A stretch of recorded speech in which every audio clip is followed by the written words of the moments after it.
Garbanzo beans, chickpeas, whatever you want to call them, they're super versatile and I love them. I put them on everything from salads to soups, as a side or a snack, and today we're gonna take them to the next level by doing chili roasted chickpeas.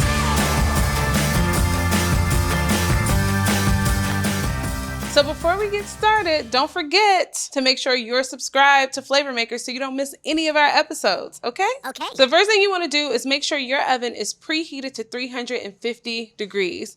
Now you want to squeeze the chickpeas gently to remove the skins and then discard them. We have some here. We've been working in batches, so let me get these on here so you can see this. So you see this skin right here? Yeah, we don't want those. If these are left on the chickpeas, what will happen is that they'll trap steam inside of the chickpea to keep them from getting crispy. So we're gonna pat them dry and then we're just gonna give them a little massage, kind of like one of those sports massages you get that hurts a little but feels good at the same time.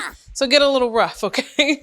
We really wanna loosen those skins. So as you can see, the skins have come off, so we just want to separate those out. And any skins that are left, you can go ahead and just kind of squeeze them off. I'm going to take these and add them to the baking pan with the rest of the chickpeas so we can finish the rest of the recipe.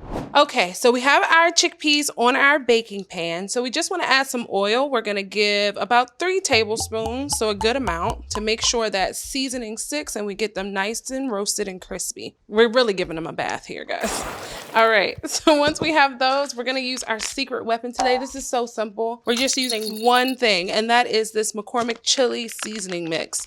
We're gonna pop that open. And the thing I love about this is this recipe is super versatile. So if you want them taco flavored, you can just use a taco packet instead. And we're just adding them right to the chickpeas. And then we're gonna give them a toss to make sure that everything is all coated and we're getting maximum flavor in every bite. If you see any loose seasoning mix, just go ahead and bring your chickpeas over to them because the oil that's on them and that's coated will pick that right up. Now that we got these coated, we just wanna lay them back out so they're in a single layer. And it's okay if there's gaps in spaces because that's just letting air circulate so we can get really crispy chickpeas. 350 is the perfect temperature so that we can cook these and not burn the seasoning, but it's low and slow enough to basically dry them out so we get maximum crispiness. So I'm gonna take these over to the oven and they're gonna bake for 50 to 60 minutes. Make sure you check on them every 15 minutes and give them a toss.